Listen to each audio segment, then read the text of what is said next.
CBN e a Política.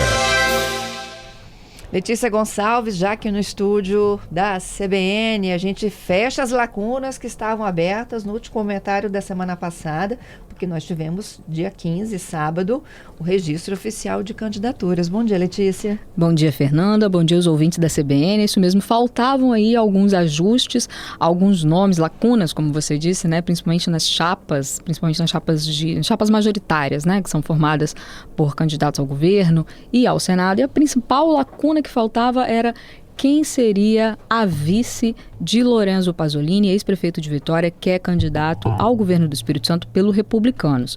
E aí tá lá, tem um site chamado Divulga Candi, que é o site oficial para a divulgação das candidaturas, o site do Tribunal Superior Eleitoral. Claro, esses dados também estão em agazeta.com.br.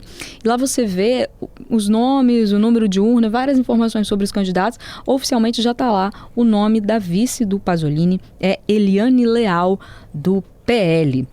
Ela, inclusive, inicialmente seria candidata a deputada estadual pelo PL, foi deslocada da chapa de candidatos a deputada estadual para figurar na vice do Pasolini. E quando ela estava lá na chapa de candidatos a deputada estadual, o nome de urna dela, inclusive, era Bispa Eliane Leal. Agora, quem entra lá no Divulga Candi vai ver, tá? Só Eliane Leal. Ela era cabo da Polícia Militar, ela é da reserva da Polícia Militar, é uma liderança também evangélica, por isso tem esse prenome bispa, que agora não está sendo mais usado na urna.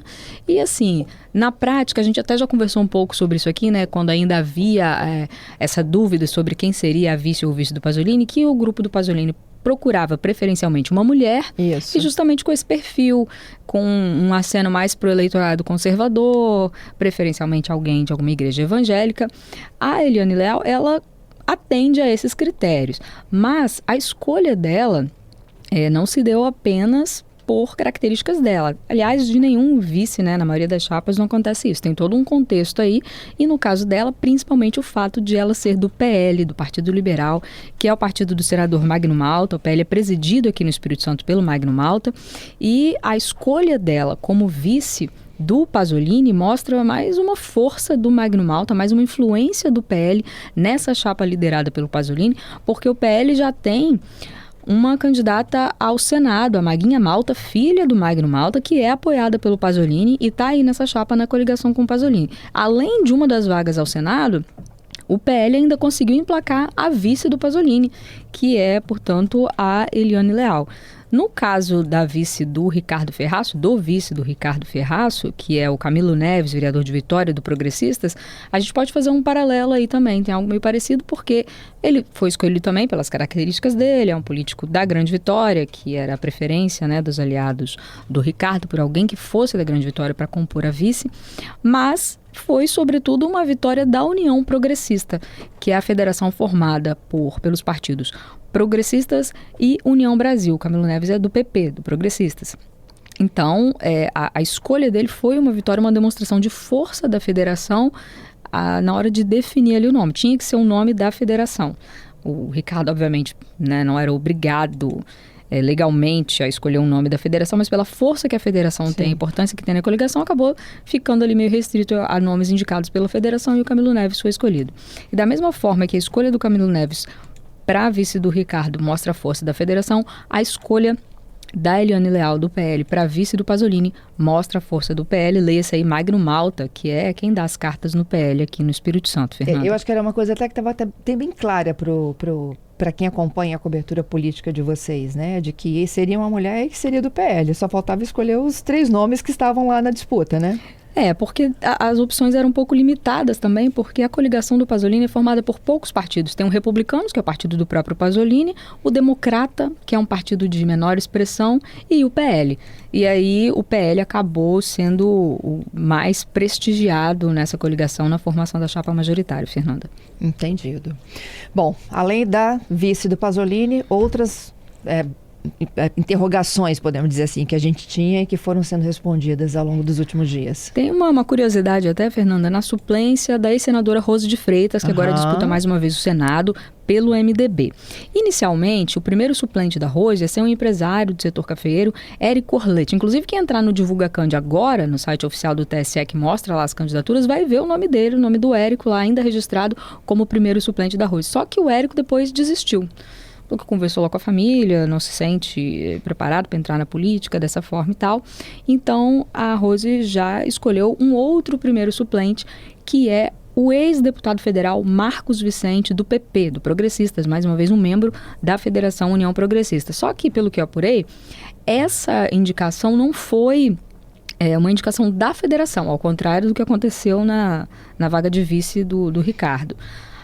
Foi um convite que a Rose fez pessoalmente ao Marcos Vicente e ele aceitou. E aí, eu falei que é uma curiosidade, a curiosidade principal é o seguinte: o Marcos Vicente ia ser candidato a deputado federal pelo PP. Só que ele também desistiu, quase em cima da hora, assim, falou que era por questão de problema de saúde, está tratando uma labirintite, não poderia participar do processo eleitoral. E até algumas pessoas de dentro da federação falaram, como é que agora, então, ele aparece como suplente da Rose? Ele não estava com impedimento por motivo de saúde. Conversei com o Marcos Vicente, ele disse que ser candidato a deputado federal é diferente de figurar como suplente, que uma campanha para deputado federal seria muito mais puxada, exigiria muito mais dele, fisicamente e tal, e de participar de muito mais aspectos da campanha, porque ele seria o protagonista, né, da própria campanha, deputado federal, e que como suplente ele vai sim ajudar a Rose, representá-la em eventos até, se preciso, mas num ritmo inferior ao que seria se ele fosse candidato a deputado federal. Então, por isso, o motivo de saúde dele, ele vai continuar fazendo esse tratamento para labirintite, mas isso não vai impedi-lo de ser suplente da Rose. Já na federação, nos bastidores, isso não pegou muito bem, porque não passou por uma indicação, não foi uma indicação do partido.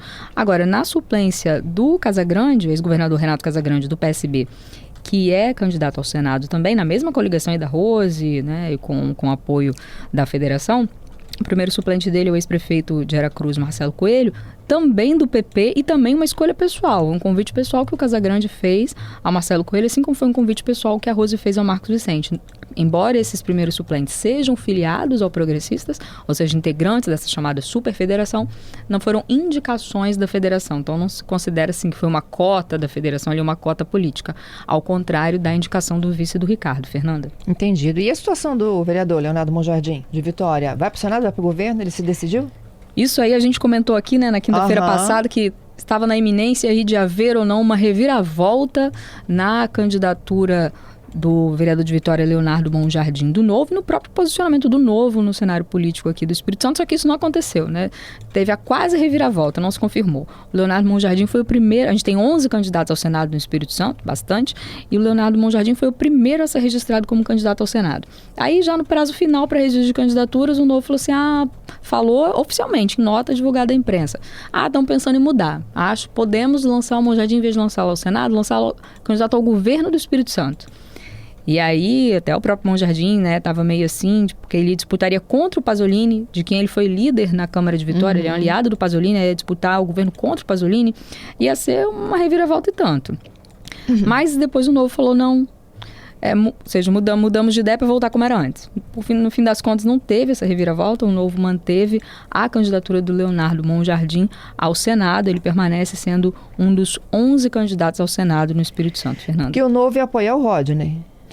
Se houvesse essa mudança aí de rota, a ideia era o Novo lançar o Monjardim como candidato ao governo e o ex-secretário de Segurança Pública e ex-prefeito de Vila Velha, Rodney Miranda, do PRTB, seria o candidato ao Senado dessa chapa. A ideia era fazer uma chapa, uma coligação, né, entre Novo e PRTB, que é o partido do Rodney.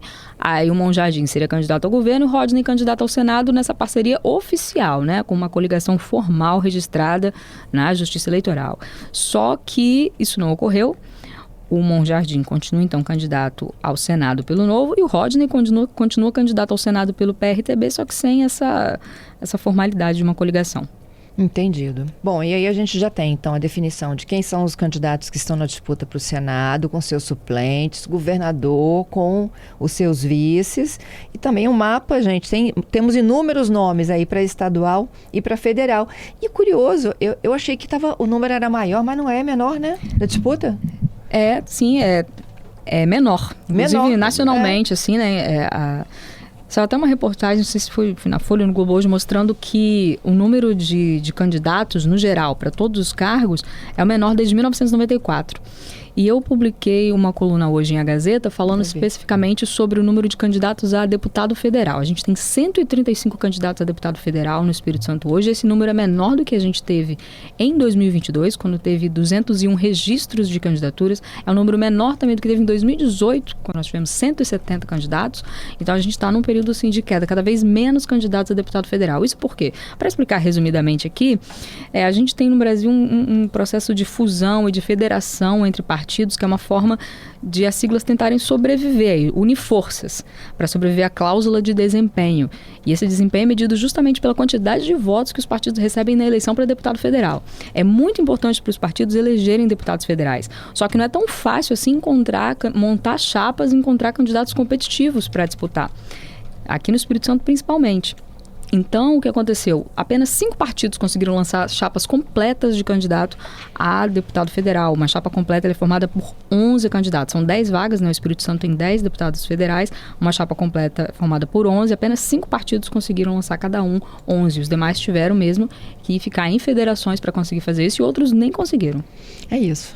Letícia volta na próxima quinta com o nosso Papo de Eleições. Até a próxima, Fernanda. Até lá, hein?